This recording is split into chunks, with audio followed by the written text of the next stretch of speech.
You are now listening to Asking for a Friend with TalkDoc, sharing insights through real, honest, and practical ways to improve your communication and relationships.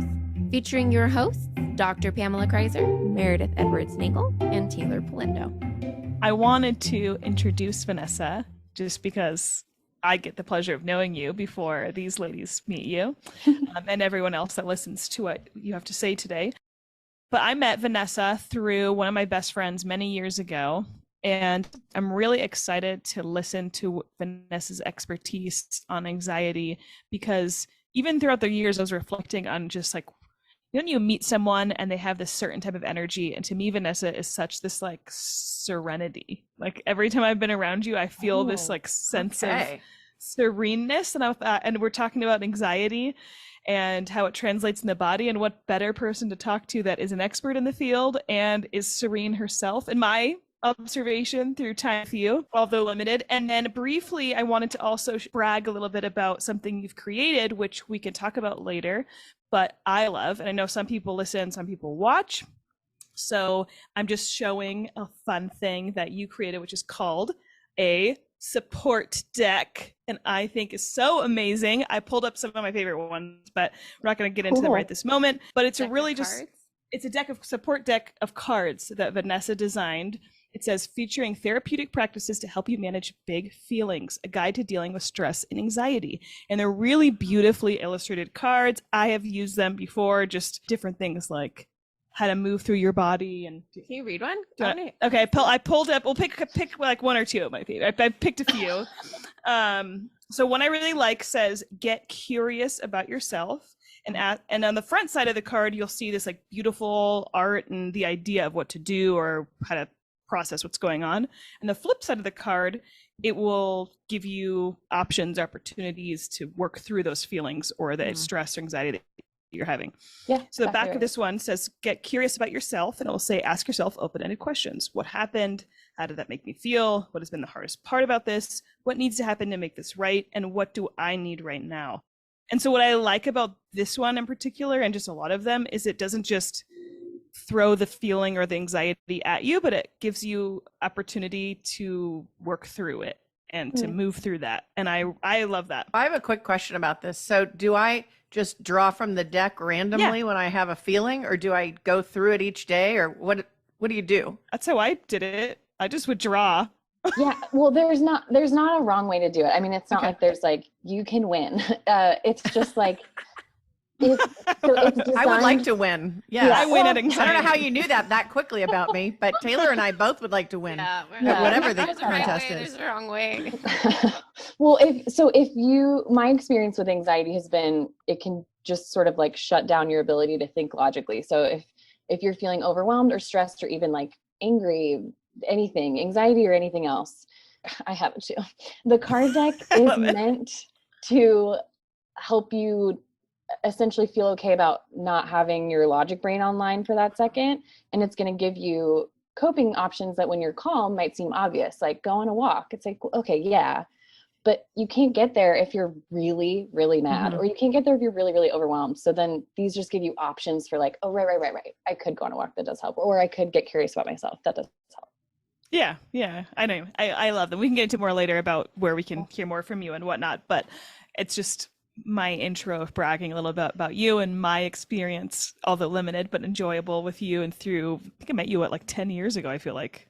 Maybe. It's possible. Well, I don't know, how long have you and Evan been together? I was gonna say not 10, but no, maybe like 7. Yeah, it's been a while, but I don't know. Anyway, I'm looking forward to picking your brain, all of us, and just hearing what you have to share about how to process through this emotion or feeling that I don't actually enjoy, nor do I enjoy talking about, but want to learn more about. Fair enough. Before we dive in, she said you're an expert. Could you tell us a little bit about yourself? Yeah, definitely. Expert on anxiety. What does that entail?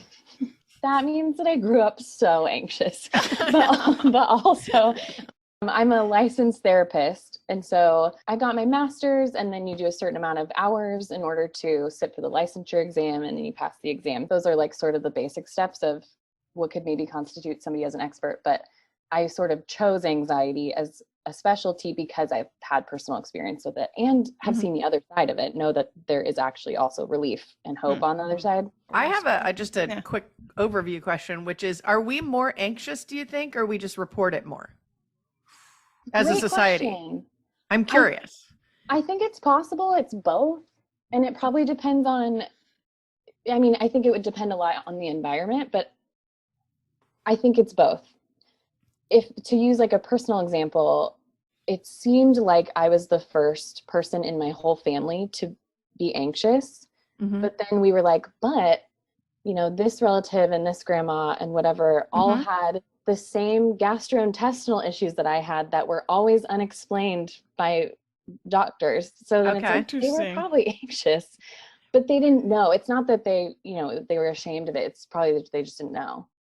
Okay. I didn't know for a long time. But then also, if you add in things like the classics, social media, knowing what's going on in the world at all times, all the tragedies all at once, I think that would also cause for more anxiety. So it's probably both. Interesting. Okay, I got too excited and I forgot to ask the very simple thing, which is, how do you as an expert define anxiety, and what does it mean for it to translate in the body? It's a great question. Anxiety can have a lot of different explanations. So I'm not stating that this is the only one. This is just the one I operate from. Let me start with a comparison. Anxiety would be different from stress based on whether or not it feels proportionate to the situation. Everybody experiences stress. That's a really normal thing to experience. Anxiety is also normal to experience. It's at a higher caliber. So if you were feeling stressed about starting a new job tomorrow, that's really understandable. That sounds proportionate. If you were like, oh, I'm like kind of sweaty and like I didn't sleep super great last night because I'm nervous about this new job, that's pretty proportionate to what's happening in your life. An anxiety response, which would be disproportionate, might be like they're vomiting before going to work on their first day, or they isolated the whole like 3 days leading up to it, or they didn't sleep at all for a week. It's still valid and it makes sense, but it's cueing you into your body is having a response as if this were more life or death.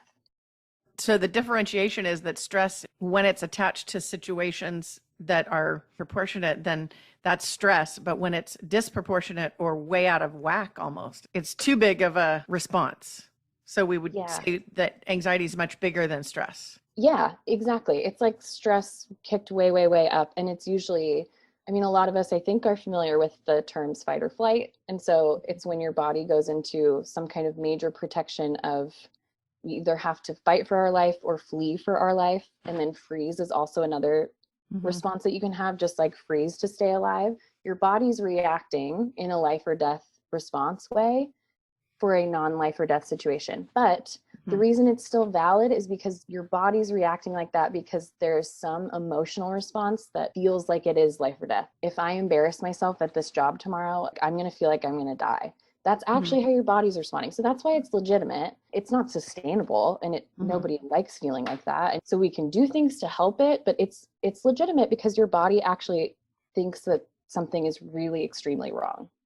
Is there something kind of similar to maybe like feeling sad versus being like clinically depressed, and how that kind of works with anxiety? So is there like oh, I get anxious because I'm throwing a party, so I feel like I need to like do everything and get everything done, and I can definitely relate to feeling anxious around that setting, but wouldn't necessarily think of myself as an anxious person generally. So are there like levels to it, or day-to-day versus, I don't know, like a diagnosed version of anxiety? Oh, if we're experiencing this, we should probably seek help from someone or find some tools. We need the answers, Vanessa. Yeah, we need the answers. It made perfect sense. Sometimes when you get diagnosed, that can feel really comforting because you're like, oh, I'm not crazy. This has a name.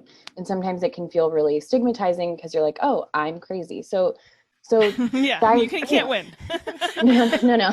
In either way, you're anxious. So it's a lose. So with trying to figure out if this is like a diagnosable thing or if it's just I get anxious before I host a party, the question you can ask yourself or ask somebody you love if they're trying to figure this out too is it affecting your daily functioning? If this is just, it kind of only randomly happens when big events are happening and that's manageable for you, it's like unpleasant, but you can still attend the party or you can still host, then it's fine. If you want to go to therapy for that, that's also fine. Nobody's going to laugh if you come in saying like, I just want to feel more comfortable when I host social events. That's totally legitimate, but that's just kind of up to you. It's just more serious if it's affecting your appetite every day, or it's affecting your ability to get out of bed, or affecting your ability to keep a job, have relationships, or even just feel sane in your own brain space. If it's a daily functioning issue, then it's just probably more serious. You don't have to feel like that every day. There are professionals who can help get you relief. Around anxiety, I hear this term regulated person.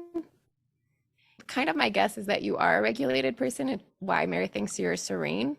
But what is that how we deal with anxiety? We meet with regulated people. What is a regulated person? How do I become a regulated person? I'm just chasing Vanessa down like to like be What around is her. that like? That's my guess is when you were describing her, I'm like, I wonder if that's what a regulated person is and how do I become one?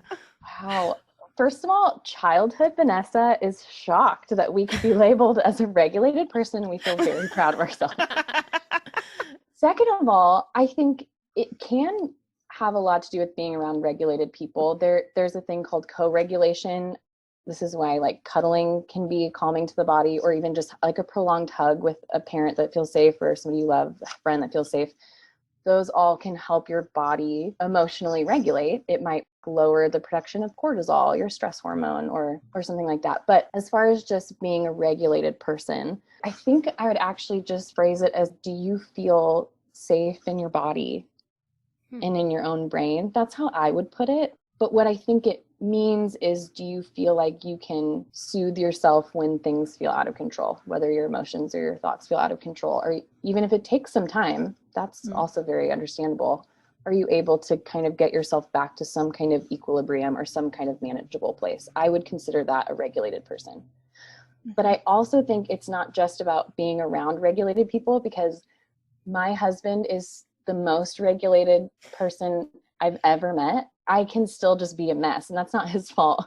It's just like he can't relate to this on my level. So just being around him isn't going to solve. It may actually, I mean, depending on his reaction, if he had like a really insensitive reaction, that might invalidate what I'm feeling, and then I might feel more dysregulated. The co-regulation piece is real. Even just being around like a safe friend who's looking at you in the eyes, and that can provide co-regulation. But being regulated in your body, I think, has more to do with being able to soothe after something is activating or triggering. And that means that your regulated person can be in control over their emotions? Is that I don't know how to do that. Is that what a regulated person is? What does that actually mean? I think it isn't you're in control of your emotions as much as it is, are you able to... Is it balance? Yeah, if you're able to get yourself to balance without causing harm, even like emotional harm to yourself or other people. There are going to be experiences either that are traumatic and out of your control, and it's not like you're regulated if it doesn't bother you.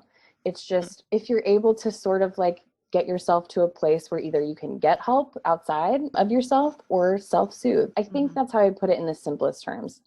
Okay. Not controlling your emotions, but being able to soothe at some point, whether that's through other people like or reel yourself. them back in. And I appreciate that someone that's regulated or balanced, whatever the word we want to use, is still affected by the situation or whatever happened. It's not that they're like emotionless or not. Right. They don't have anxious feelings, maybe, but they can. Okay. That's how I put it. Yeah. Okay. How do you teach that to a little kid? Can I just take all the questions? Sorry, you go. No, you're fine. Yeah, I'm just so curious. I'm so curious. How do you teach this to a child? Yeah. How do you teach a child how to regulate their emotion, or like through anxiety? Like, I thought I was very like not a regulated person, but I'm like, oh, I think I can get myself back, hopefully without causing too much harm. But I see my toddler, like, he tells me I'm frustrated, and then he has to do a physical hit something or throw something. You can express how you're feeling. It's okay that you're feeling that way, but I'm trying to not have you do the next thing. Well, is that next thing okay sometimes? And sometimes I want to punch something. Not a wall, like a pillow or something, you know? I don't know. Maybe we need a thing. Vanessa, help. I don't know. Yeah, every time I punch someone, I just apologize after, and I feel like that counts. It works out well. Sarcasm for the audience. The repair is a big deal. Yeah, I lose my license after this podcast. I want to preface by saying I am not a child expert. I work a lot with teens and adults. I don't want you to think that I've got all the child answers. So one, thankfully, there's a lot of specific resources out there for this. Have you heard of Dr. Becky? Dr. Becky at Good Inside? I'm trying to think if but that is the podcast I was listening to. She's such a good resource. Oh my gosh. Is it? I literally texted Meredith the podcast from her Just sent me today. this today. And I was like, I'm so challenged. My child's 3 months old, so I'm gonna have some time to I just need to bounce it off you because I don't understand. I really trust her as a professional. I don't know her personally, but after just like spending a lot of time with her resources, I feel really confident in spreading that as a resource. Okay. But I will say I do a lot of inner child work. I feel like inner child work is pretty, in a good way, like trendy right now. I think one of the main things that's important when you do inner child work, and what I would assume is true for children, but can't claim to know, is to make sure that they feel heard and understood. And I know that's not a mind-blowing statement, but when I work with clients who are connecting with a younger part of themselves, regardless of the age or circumstance, one of the first steps that has to happen in order to move to the other steps that involve healing is to get essentially the whole picture and the whole story from the part of them that's hurt. There's so much value in giving space to just say, like, I understand that. You don't even have to say I agree with it. You can just say, like, you were so mad when your mom didn't listen to you, or whatever. Mm-hmm. I'm thinking inner child work, not just you didn't listen to your toddler. But if you go back to a memory that was hurtful for the client's younger self, and then you just sort of validate it, just say, like, yep, that sounds really confusing as a 4-year-old, or whatever. Then there can be room to start to say, how do you wish that actually went? Or what did you actually need that you didn't get? And then there's a lot of other activities you can do in the therapeutic setting to help bring healing there and help release some of that hurt or fear. But if we're looking at like a literal child in front of you, I think the validation is probably pretty important. For anyone watching, I am going to show the card that you just described. Ask, what do I need right now?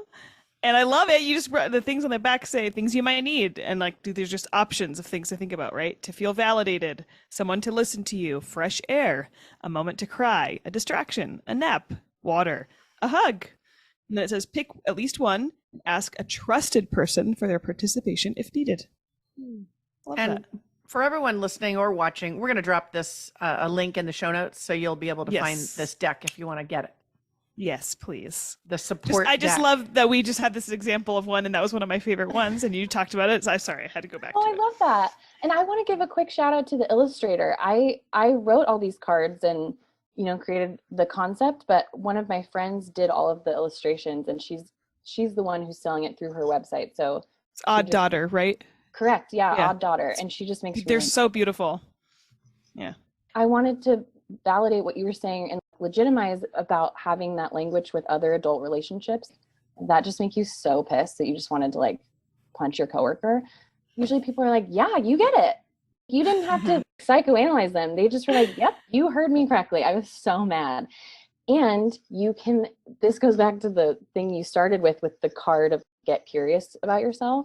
If you're in a space to do this, you can ask yourself all the same questions and repeat it back to yourself in your head or out loud. You could say like, dude, Vanessa, that was so insane. You just wanted to scream at them, didn't you? It's like, yep, I did. I hate them. And then you can just have a whole conversation with yourself, but you can feel understood by talking to yourself that way. That's actually helpful. I like to talk to myself. Can we delete that? That's creepy. Anyway, next question. I was listening to another podcast on anxiety. I know. I'm just kidding. I betrayed. No, typically when I think about someone that's anxious, I think about someone that underfunctions. Before I listened to that podcast, I was like, I wouldn't consider myself somebody that like deals with anxiety because I overfunction. Some of the underfunctions, I can think of people I know and they like recluse, do nothing, don't show up to the event, you know, all those things. Yeah. So I thought, oh, okay, I don't resonate with those feelings. But the reverse of that, I'm curious what you know about this, Vanessa, or how you can help me, maybe Teighlor being called out, maybe all of us, I don't know, I become like who tend I need to do everything. I need to clean like, everything. okay, I'm not going to underfunction. I'm going to do it all. I'm going to show up even though I'm anxious. I'm going to get the list done because it will busy and distract me from anything else. What would you advise someone? Do you have any resources or tools you'd recommend for someone that does too much? That's such a good question because you can overfunction in so many different ways. And I'm thinking a lot about relationships. People can overfunction in relationships when they have maybe an insecure attachment style. The overfunctioning concept is really interesting to read about because it's also very culturally accepted. Societally, it's very normal for us to just be like, oh, do you do everything and you don't sleep? Nobody thinks that's a red flag. So it's easy for that to go under the radar, you know, and not realize you don't have to be in that space. You don't have to answer this, but the question I would ask to whomever. To a friend. You can Yeah, ask to my friend. Ask for a friend. Yeah, ask for a friend, Meredith. I would so I would wonder, how is overfunctioning a detriment to you? See, I'm so terrible. My first thought was, it's not. I get to be distracted and I get to do things and I don't have to deal with some things. I would take a different spin because I start to feel like I'm an island. I have to do everything myself. No one will do it right enough. I just have to do it all by myself. I can't ask for help because everyone disappoints me. Let me just do everything. And it's kind of isolating and not accurate. Exhausting? Exhausting. Yeah, definitely that. See, I think I'm twisted in the head and I'm like, I get a high. No, it's your friend, Meredith. It's your friend. My friend, sorry. I don't know. Maybe no one out there is like me, but I get like a high off of overfunctioning. But then I realized I'm not doing some other things I should be doing. And then I feel really guilty. That's how it doesn't serve me. There you go. I feel really guilty for not doing some things that I know I should be doing. And like then like taking care of myself or things on my to-do list that should get done. Or things that I know are important to other people around me. And then I'll do a bunch of other things and be like, but I'm really productive over here. Right. Okay. So Meredith, I'm going to start with your example. And then Teighlor, I want to address yours too, because those are both really common ways to overfunction / cope with something.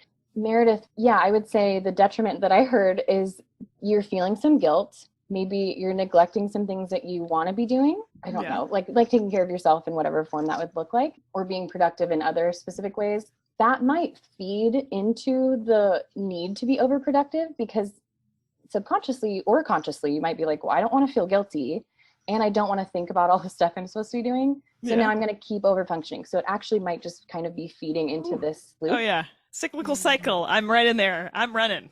Which like there are levels to unhealthy coping skills. This is not a horrible one. It's just, if you want to change it, you can. Then you can maybe start to address like, what would it feel like to sit with the guilt, or what would it feel like to process through it? Or is that really horrible and no wonder you're overfunctioning? Okay. You don't have to be like, great, I have to sit with my guilt all night. Not that at all. It just gives you data when you ask those questions, and then you can decide how to provide. Like, did you hear that? You just say data on this podcast? You just said data. I just want to point that out. Word right there. Everyone is really excited. Great. Okay, so we're collecting more data. Well, I heard two things, TalkDoc. I heard one is collect data, which is doing research on yourself. And the second thing I heard was an option of what TalkDoc, if you've heard some of our episodes, Vanessa, is trading comfort for growth moment. Instead of continuing to sit in my comfort, which is to do, even if it's not the things I need to be doing, but just producing, to stop, slow down, and ask myself why I'm feeling guilty or why I'm not doing these other things.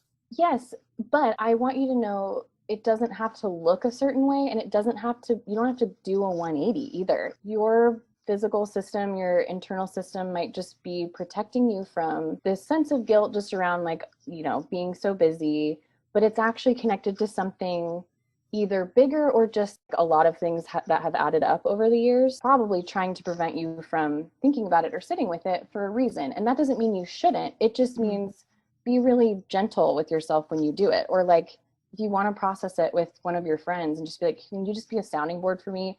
But you know they're emotionally safe. You could do it there, or with your spouse. I just don't want anybody to feel like they have to do a 180 if they realize one of their coping skills isn't really great.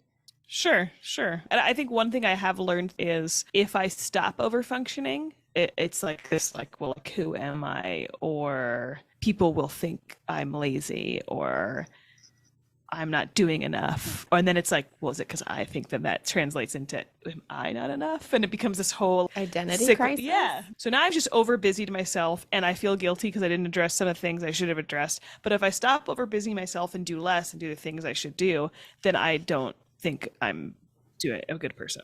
Right. It's like weird. You're still over functioning. This is showing why your system adopted this coping tool, because they're like, well, we're seeing an alternative. And it seems like that's your only alternative. That's where, there's like hope, because of course that's not your only alternative, is doing less and then not having a lot of value. But the part of you that wants you to overfunction and is trying to protect you from feeling guilty thinks that might be the only other scenario. Yeah, totally makes sense. In a therapeutic setting, the direction I would take it is, let's listen to the parts of you that are really afraid of what other people would think, or feeling the pressure of kind of worth or value you have based on how productive you are, and help those parts feel heard. Going back, did it just make you so mad you had to clean your whole house or whatever? And give those parts of you space to feel heard about their concerns and their fears for your well-being. And then from there, you can provide some data to those parts of you that were trying to act protectively, but you can't start there. Or my philosophy is, you can't start there. If you immediately were like, hey, to the parts of me that want me to be overproductive or overfunction, let's instead do something else. You never heard their experience, and you never gave them space to tell you what their fears are if you do something different. So it's probably not going to stick. So I feel strongly about leaving room for listening to yourself. And again, whether that's talking out loud to yourself, talking to your spouse, talking to a professional, whatever, journaling. Thank you, Vanessa. Enough about me and my problems. Now, Teighlor. Fix me. The island. I do love that you both stated you were on an island. You're not. You both are experiencing something really similar. It's just manifesting differently, but it doesn't mean you're crazy. You're both described as similar feelings. So I mean, Teighlor, I don't know. Just kidding. Yeah, I don't really know Teighlor, so I could be We've wrong. accepted it. Move on. I want to win at this. I want hers to be worse than mine. So That's how we're going to win. Okay. Okay, just kidding. My best friend choice. I gotta rethink this a little bit. What I interpreted it is, you feel a lot of pressure around things needing to be done a certain way. You take the pressure on yourself so they can be done the right way. But then it can feel really isolating because nobody else is helping you. Is that accurate? Yeah, I've tried to learn how to ask for help, but then accept the help that I get. And I just have ridiculous standards for myself and others. In a similar way to the getting curious about parts of Meredith that popped up around guilt or fear, for yours, it sounds like you have someone in there, some part of you in there feels afraid of something either going wrong, you being perceived as doing something wrong, or maybe even as general as things feeling out of control.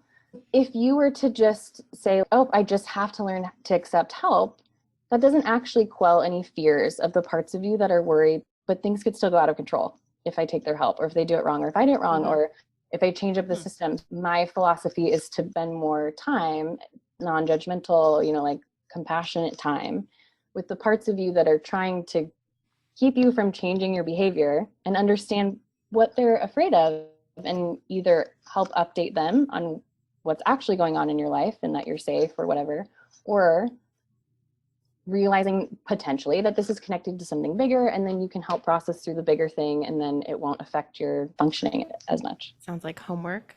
I can work on that. You're good at homework. You did a lot of Only mine if you in want. college. No, I love I'm just homework. kidding. Similar to what you were saying, it costs my husband the most. If I'm doing everything and can't receive help, it's a big motivation to me, because I feel like it hurts my most intimate people the most. Because then I can't show up for them in the ways I want to show up for, and they matter to me. Never thought about that. So in both those answers, it sounds like your philosophy is let's not just think of different ways to do things differently. Let's start with feeling, validating, hearing where the anxiety originates. And then we'll talk strategies later, because that will dictate what the strategies are. Is that? Yes. And you just unlocked something I think is important to share about this. Two things, actually. One of them is the standpoint I'm coming from is that all of our parts of us, we're multifaceted. Sometimes we feel scared, happy, mad, all at the same time, whatever. All these different pieces of us, different emotions. I'm coming from a place of looking at them as all good. They all have good intentions, and we're not actually trying to have any parts of us leave. We're just trying to help them all integrate so that one isn't just hijacking the other one, depending on the situation. So if we're operating from that standpoint, that none of these parts of us are bad, it's not like a part of you, Teighlor, wants to hijack your relationship with your husband. They're actually probably trying to protect it. They're just doing it in a way that they don't have all the information. A lot of times when we go inward, that's what I would say is the step, is to go inward. Ideally, get curious about what's happening for you. When you give space to these parts that oftentimes don't feel heard or don't have space to express what they're feeling or feeling afraid of, once they have room to be heard and understood, a lot of times a part of you will have inner knowledge of what's going to be better. So it could be that the part of you that is wanting you to overfunction and they make sure that you always clean the house and nobody else helps you, they may still like cleaning, but then they might have more clarity on, but I actually hate vacuuming. So I really do always want to clean the kitchen, but I don't want to vacuum. And they just might have some more clarity over like cleaning the kitchen gives me a sense of control. It's not preventing me from spending time with my family, but I've got more clarity on what I actually want to be doing when I'm cleaning. Or this part might feel like I've always wanted to just read more fiction. And so you just get this inner knowing of actually what I want to do on my breaks is read instead of clean. And then you're still able, because you're a functioning adult with a lot of resources, you're still able to handle stressful situations, and you don't always have to just fall back on the over functioning. What I'm hearing is you're asking yourself, it's that curiosity, what you actually need, versus diving too hard into just doing. And it's not inherently bad if you end up mindlessly being productive, as long as you also have space to, like, you feel like you're balanced in your life. Mindlessly being productive and like turning your brain off might be fine. It's just how you feel like it is or isn't a detriment to your life. Yeah, it sounds like we may be all a little bit similar, but what if we have relationships, like I have a relationship with people that are more under functioning, I think sometimes. How do we have tools for those people, and how do we respond to those people in anxiety? It's obviously going to manifest differently how you like speak to yourself or speak to somebody when you're doing the whole like getting curious thing. And also sometimes if you're over functioning or under functioning, you just might not have the emotional capacity to do the getting curious thing. That's fine. That does not have to be step 1 no matter what. That might be step 8. But for somebody who's under functioning, typically it can be isolating from people. It can be maybe hard to get out of bed, hard to do personal hygiene. It can be hard to speak in the same way that an over-functioning person, it's a protectant to maybe feeling things they don't want to feel or addressing things they don't want to address. Under-functioning is a different way of protecting your system. If you don't move, you can't get hurt. Or there's no point to showering, so we're not going to, because as long as we think there's not a point, then we can't get rejected because there already isn't a point. Or there's usually some kind of logic in there, even if it's on like some kind of subconscious level of just trying to protect you from something that feels scary or hurtful. Like I don't have to show up to that social event because then I won't feel rejected. I won't have to go through that, or people don't have to see me or whatever. Exactly right. Like there's no risk of anybody pointing and laughing at me or thinking I look stupid if I don't even go. Or if I don't apply for that job, or if I don't risk this, or if I don't try the good relationship versus the ones I've done that are. Years ago, a therapist told me her general vetting strategy is if the thing makes your world bigger, it's usually good. And if something makes your world smaller, it's usually not good. Ooh, I like that. She said not 100%, but what I heard you just describe is if you are under functioning and you're seeking to make your world smaller, so less interactions, less going outside, less seeing people, that would be in the category of making your world smaller. Mm-hmm. Absolutely. So that just seems like a way we could think about, do I have an actual problem that I need to address? You know, because we talked about stress versus anxiety. And I would think if you're actively trying to make your world smaller, you probably have a condition, I would suppose, or think that you would need some assistance. Yeah, I think that's definitely true. And even like a classic underfunctioning symptom might be like, you know, watching Netflix for 12 hours or like never getting off your phone for a day. And that's just another way of distracting you from feeling something that would be unpleasant. So overfunctioning, underfunctioning, it's essentially trying to help you not feel horrible because your system feels like you're going to get overwhelmed. And if you start to address whatever it is, even if you don't know what it is, you're like, I don't know, but if I touch it, it's going to be too big. So I want to just throw out one thing about diagnosing. I can diagnose with my degree and my licensure, so I do that. I think it's really helpful for shared language. So if I say this client has a generalized anxiety disorder, either my colleague and I are just already going to know what I mean by that, or if I share it with the client, they can do their own research and be like, oh, this is, you know, I feel more normal, or I do hit all 9 of these bullet points, you know, or whatever. So it can just give shared language and a common understanding.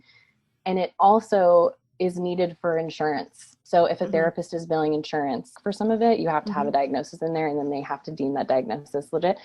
I think outside of insurance and common language, diagnosing doesn't matter, because it's just, how is this affecting you? And then asking these questions of your own system of, what do you need? Earlier, you guys were talking about, is it just stress, or is it something that could be diagnosed? That's why I was going back to, how is it affecting you? Because that's really all that actually matters. Are you able to feel like you're thriving in your life? And it's fine. It doesn't matter if you have generalized anxiety disorder, you're fine. But if you're not fine, well, we can help you. Yeah. I like that a lot. Yeah. That was a good nugget. Yeah. Lots of good nuggets. I guess what you're saying, like, if it's not a problem for you, then you don't technically need to do anything. Do we know what happens when people don't address the anxiety in their life? What are the effects on the body? I don't know. Oh, look, like you were talking about with your history of your yeah. family, Vanessa, like the effects on the body. Yeah, there's if you don't know, if you don't have the language for it, you don't have a community where this is normal to discuss it, or you have it and you don't deal with it. Right. What's going to happen? Well, I think, Teighlor, you brought up a good point. I am glad you're helping me clarify this now. I don't want it to sound like, if you feel really happy with your narcissism, like, don't worry about it, you don't have to do anything. I just mean, if you are feeling distress from something, it's legitimate to ask for help. I have somebody else in my family, other side of my family, who gets migraines when they're really stressed or around certain other family members. They're fine with it. They're like, this is not great. It only happens once a year and it's fine. And they're like, and I don't want to open up this can of worms. I'm like getting older. I don't need to start dealing with stuff about my mom. I am living a really great life, except those few times where I run into these people. I think that person's fine. If they wanted to do the work, that's great. But if they're fine and the relationships are good and they're happy and the people around them are happy. So that's a scenario where, yeah, something's off. It's affecting your functioning sometimes, but you don't want to dive into it. You don't have to. Well, I think you said daily functioning was sort of the standard to compare it to. Are we talking about something that affects me daily versus what you just described, which is very occasionally? So you could just kind of gauge essentially like how distressing is this for me? It can either be, it's minorly distressing every day, very distressing every day, or just horrifying once a month. And that's enough to want to change something in your life. And there is relief. Yeah. If you do I am hearing that a lot. do the work. Yeah. Yeah, it sounds like there are options to reduce your anxiety, and there are tools that you've shared today, and also in options or activities like that your support network talks about, or finding trusted people. That's what I'm hearing. Yeah.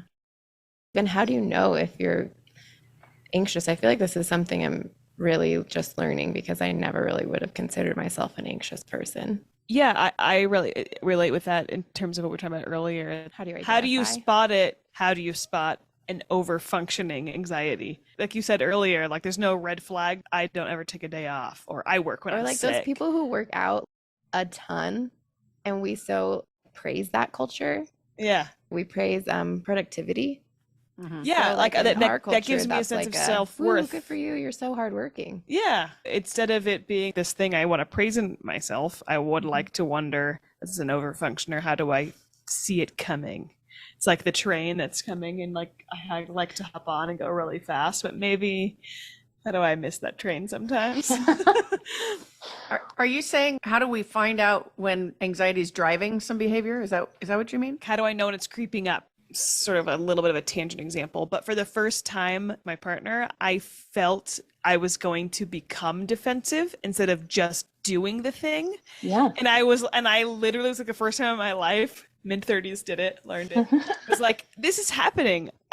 Something about how you're saying something or this conversation, I'm going to get really defensive in a minute if we don't just take a second. And I was like, I have literally never done that. I've arrived. And I was like, and then I like literally, it was a funny moment. I was like, did you hear that? Did you hear what I just did? I just like said it before I did it. How do I do that with anxiety? How do I feel it creeping up in me before it comes out? Before you start overfunctioning. Yeah. Before I start overfunctioning or under. I mean, I feel that freeze thing. I get that sometimes in tension, that before the act of anxiety, of the anxious feeling comes out of me or overdoes or does less. Is there ways of noticing that in your body? Not every time, but a lot of times you could get physical cues before it registers intellectually that you might be having some kind of anxiety response. If that's the case for, the person listening, they might realize they get nauseous, and they're just like, everything's fine and I didn't eat anything weird, but I do feel a little nauseous. Or they just notice, I actually don't want to do this. This thing I've been looking forward to all week, now that it's happening, I don't want to do it. Just something that feels like a shift from their homeostasis. It can be really helpful to notice the physical cues, a stomachache, headache, even like dry mouth, sweaty, like all the COVID symptoms, ending up describing panic. Oh my God, I love that. But so it could just be really anything, or even like you start like tapping your leg a lot, or like you're fidgety, like you can just get to know your own physical cues. But it also might not be physical. A lot of people, for a number of reasons, don't feel very connected to their body. So they wouldn't be able to emotionally safely say, oh, I'm feeling a little sick. I wonder what that could be. They just might be super disconnected. And that's okay. That's just information. So instead, they might just notice, I'm starting to think a lot more worst case scenarios than normal, or I'm starting to think of ways to get out of this event. Or you can just sort of start to log what you notice, and that can give you cues. But I also think it's pretty normal to be like mid going up the anxiety roller coaster and then be like halfway up and be like, oh. That's yeah. You can already be feeling it and then learn to regulate. And that's okay. Sometimes for anxiety, because its function is to essentially keep you alive. If there was a car careening towards you, you don't need to be like, you know what, before this car hits me, I'm wondering if I wore the right thing to run quickly. Like, you don't need to logic it out in those scenarios, so like your brain is made to just go to this response. So it's okay if you have some anxious feelings and then catch it. That's also totally fine. It's just a matter of, is it harming your life? Are you, or are you just like, ugh, I didn't feel good for a minute, but then a couple minutes passed and I figured it out. Just thought of an example of is the word disassociated or like disconnected from the body example. Both, where like, I just thought I had a bad habit of biting my nails or like picking at my nails. I was like, it's just a bad habit. Yeah. But I learned as I had less anxious feelings, I did that less. And as I had more peaceful relationships, I did that less. As I had better boundaries, I did that less. And that's something that, and then that is like a still growing. What? And now look at my hands. So proud of you. I just did jazz hands, You have nice. I know you would be proud of that. What I'm hearing is that anxiety is good. And I remember that conversation we had with Jamal, one of my favorites, where he was saying it's telling you that you need to have a conversation with yourself. Yeah. Yeah, right? you There didn't it need is. me on. You just needed that sentence. No, but but this helps us understand now what do we do Mm. after we know that's okay. So we need to have that conversation. We need to look inward yeah, and be curious. And then there's some actual practical steps. I love the walk outside. yeah. Well, I just Or- appreciate you saying, Vanessa, that yeah, sometimes I notice when I'm on the roller coaster, and then you're saying I used to beat myself up about it because I was halfway up, but now hearing what you say, that is like that's okay. Okay, instead of just like fighting that and make that another anxious thing, it's like okay, I've connected, I've recognized it. Now let's get curious, right, or whatever the option is. Yeah. Where the reverse is, I never knew that body thing I was doing, the biting my nails, I just was like bad habit since I was a kid, whatever. Actually, when there was more serenity, less anxious events or things in my life, I stopped doing this habit that was actually gross and harmful to myself. You know, Totally. I never thought about it like that. I don't know, I'm having a light bulb moment. Yeah, you don't have to address anxiety with what's causing you distress or like what's screwing up your life. You can just work through stuff as it feels natural to you. Now I'm working through some defensive responses, or now I'm working through relationship stuff, and it's all going to be tied together. So if you're showing compassion for yourself and listening to yourself and providing space for growth, anxiety issues will sort of be addressed in one way or another. You may have to do specific focus on it too, like for me or for somebody with a phobia. I don't want anybody to feel like now that you've identified you're anxious, or if you've always known you're anxious, you have to do something about it. You can just work on experiencing peace and what that means to you, or growing and what that means to you, and that's going to have a domino effect in your anxiety symptoms too. Wow. Can we ask one of my favorite questions just to you Yes. personally? What are you most proud of? In any category of anything? Anything. I would answer this even if I was on a podcast about like scrapbooking. I would have this answer about, but it is related to anxiety. I've never thought that I could enjoy my life. I thought I just had to white knuckle it. Mm-hmm. And I've realized through a lot of supportive people, professionals, my own growth, that even for somebody like me, you know, you can feel like you're on an island somewhere. Even for somebody like me, I could do the impossible work, even work that wasn't my own, generational trauma, stuff that gets passed on to you through epigenetics. Not my fault, but I had to do the work for my ancestors anyway. It's not even their fault, but I had to do all this work. I could feel really pissed about it. It felt really unfair. But then I got to the other side and felt like, oh my gosh, I just did the hardest thing in the world. And now I feel like I'm mostly living my life with like open palms. Like I said earlier, younger Vanessa she didn't know that was possible. And so I'm really proud that we put in the work, and it was so scary. We were scared of everything, but if we can do it, we can help other people do it too. I love that.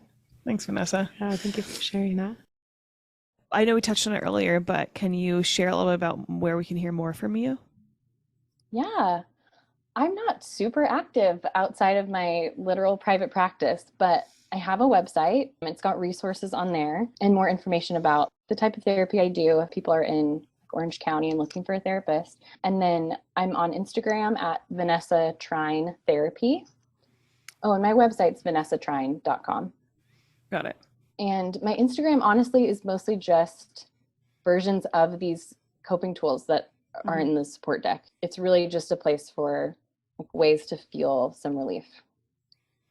I love following you. So yes, Thanks. I love it. Vanessa Trine Therapy. So we'll put all of this in the show notes so you can follow her on Instagram. You can check out the website.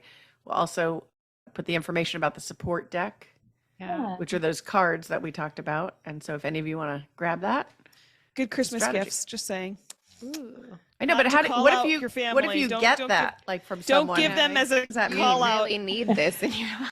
Like I put it in all my kids' stockings this year, and they're going to be like, "What the heck?" I gave it as a gift to somebody that I had a conversation with, and it was a really nice thing, I thought. And then I also got it for myself because I just like it. Yeah. You need this. Yeah. It's me, not you. Oh my god. Right on. Anything I else? love you. Yeah. Thanks for Thank you that. so much. I'm so happy. Thanks to for being here and Yeah. sharing with us, Vanessa, and Yes. working through your anxiety so you could be here and teach us and everyone else. Thanks. It You're means a doing the lot. work. Thanks for asking me. Once again, thank you for joining us today. Please remember to rate, share, and subscribe to our podcast. And thank you for listening to Asking for a Friend. Let us know what you thought of the episode. Our email is hello@afafpodcast.com. This show is for educational purposes only and is copyrighted. Written permission must be granted before syndication or rebroadcasting. Thanks for listening to Asking for a Friend with TalkDoc.